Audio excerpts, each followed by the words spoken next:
آپ نے مشرا کو وائی کلاس کی سیکورٹی بھی دے دی. اس کا مطلب ہے کہ مشرا نے جو کچھ کہا تھا کہا نہیں تھا، آپ نے کہلوایا تھا.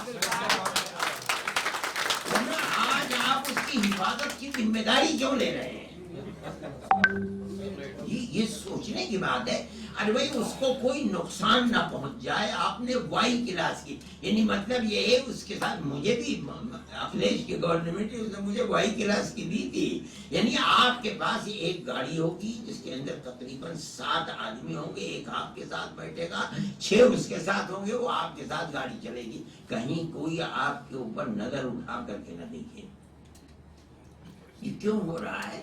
اس لیے کہ وہ جو کچھ وہ کہہ رہے ہیں وہ خود نہیں کہہ رہے ہیں. ہمارا ماننا ہے آپ نے کہلوایا تھا، اس لیے آپ نے اس کو سیکورٹی بھی دے دی.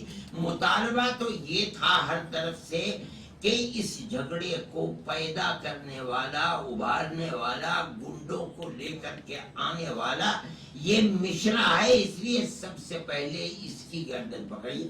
آپ نے اس کی تو گردن پکڑی نہیں، لیکن ترازو کا پلہ برابر کرنے کے لیے اس کو تو آپ نے سیکورٹی دے دیا، اور وہ طاہر جو تھا اس کو آپ پارٹی سے نکال بھی دیا آپ نے، اور اب اسے کٹہرے میں ڈالنے کی تیاری بھی آپ کر رہے ہیں. میں کہتا ہوں کہ ملک تو اس طرح سے نہیں کرے گا.